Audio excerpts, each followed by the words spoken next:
Hello everybody, this is Mary Catherine at my own little house, and if you've been watching me for any length of time, you know that in my studio I love candles, scented candles of all kinds, and this was a lovely one, I do clean the jars out, the ones that I like. This one's a little pottery jar, that was a candle. My favorite was this one. Cute little pottery jar. That one's not very fancy, probably not worth keeping. I don't know.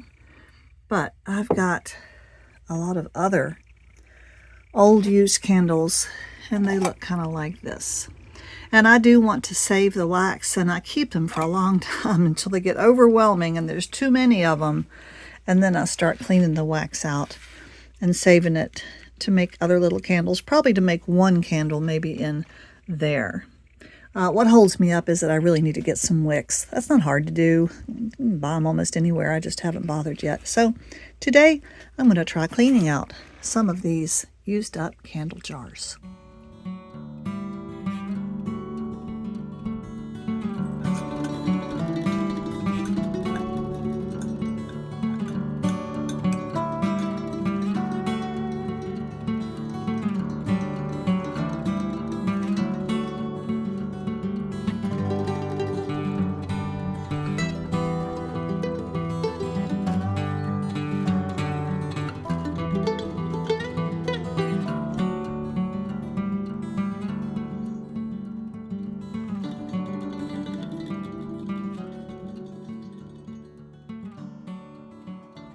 I thought I would jump in here to say I'm really rather shocked at how much wax is left in some of these candles.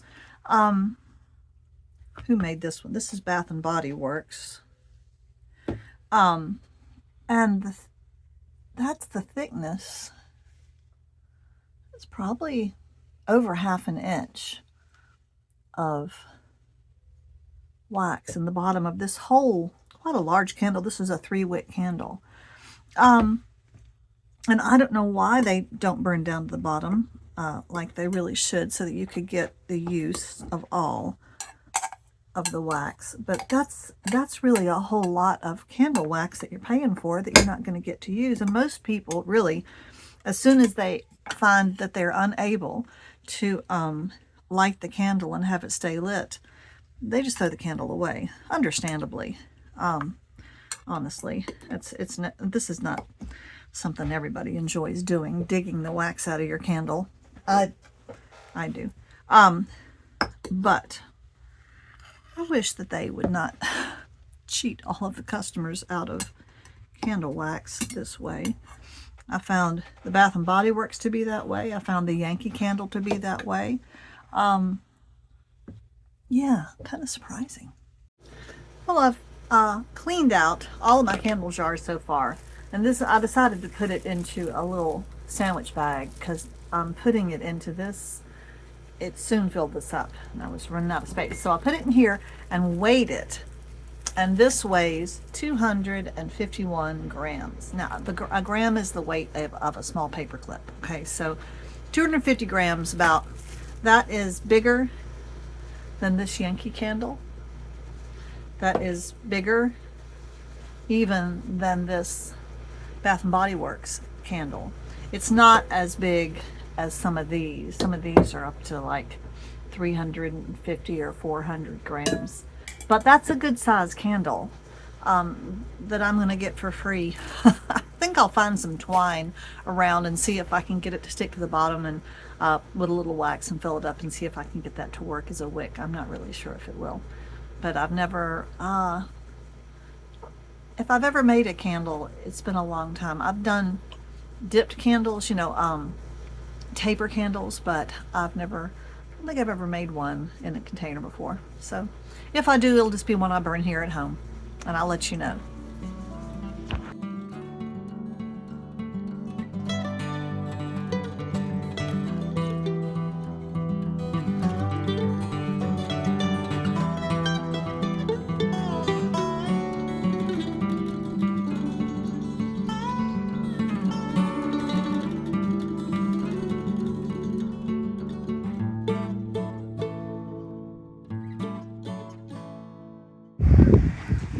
Today, Adam and I are in Belhaven, North Carolina, a small town on the Pungo River that is trying to reinvent itself. And they had a food truck today, Cousin's Maine Lobster, and folks love lobsters. That was pretty yummy. And this is their waterfront park. I think it's one of two, maybe. They have a beautiful stage there.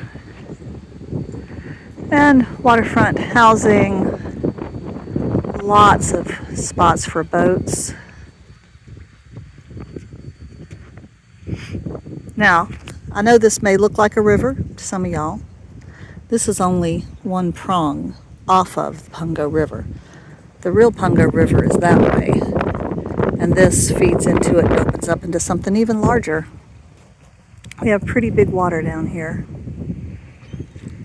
Over here, I would say, in this area, a hurricane came through at some point and wiped out whatever buildings, housing, or businesses, or whatever it was. It might have even been fishing, for all we know, businesses.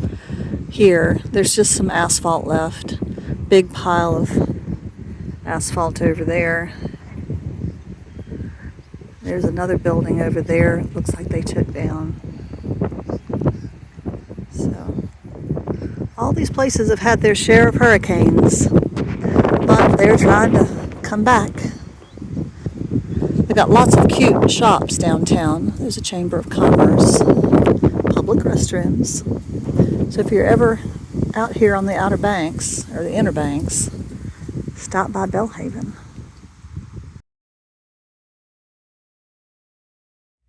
Well, it is several weeks later, and I am gonna deal with this wax situation. Oh my goodness, the aroma coming out of here is pretty complex. There's a lot of different candles in there.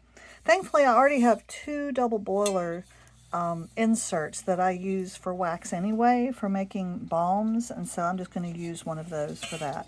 Now here is the container I think I want to use. I love this one, and it's big enough that it will hold all of that. The smaller pottery ones probably would not, but this one will be great. So let's go put this on in a pot and melt it down.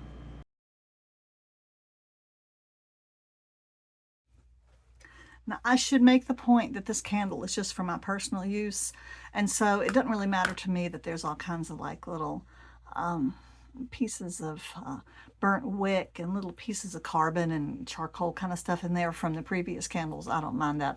I'm just going to stir all that wax together, and it'll probably look brown. I don't know. Now for a wick, I'm going to use this. This is some thin but sturdy cotton twine.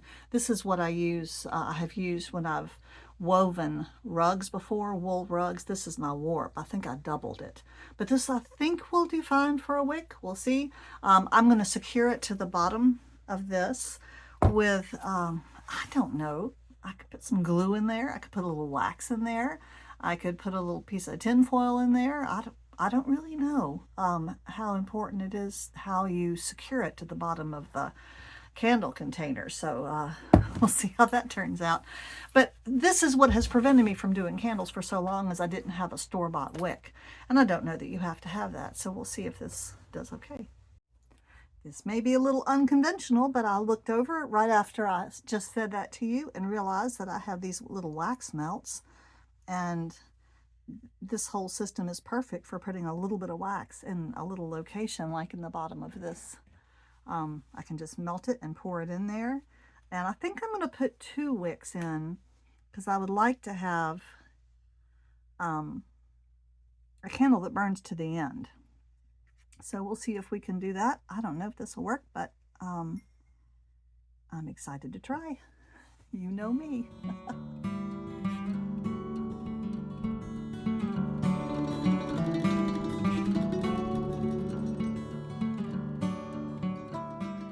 Okay, let's see if we can make this work.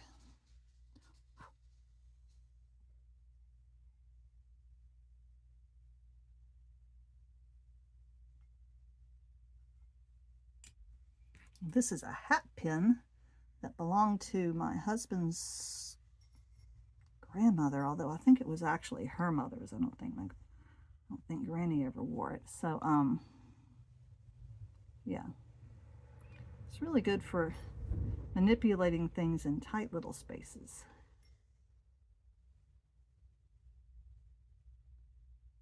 Okay. That looks pretty good. And now I won't worry about having something in there that I shouldn't have, like tinfoil or tape or plastic or anything. Just don't want to do anything I shouldn't. All right, let me show you a close-up of that. Okay, that's what that looks like. I think that's all right. And this is how I'm going to secure those wicks. I've wrapped them around a paintbrush, of course, and I've put some tape there to keep them straight.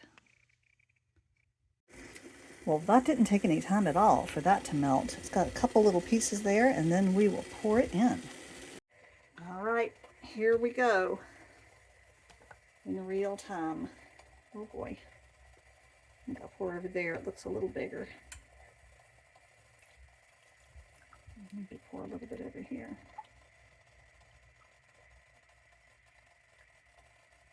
Ooh. There's a lot of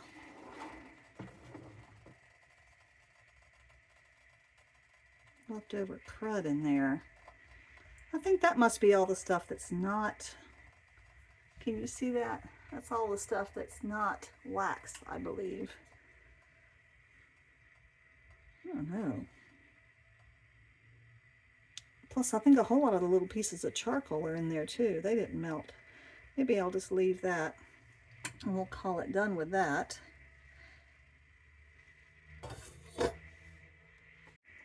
I'm pretty pleased with this little adventure. I've been meaning to do this for literally decades. I'd say probably 30 years I've been saving wax and throwing it back away and saving it again. And yeah, so once it hardens, I'll show you a little brief clip of what it looks like then, and I'll trim the wick back.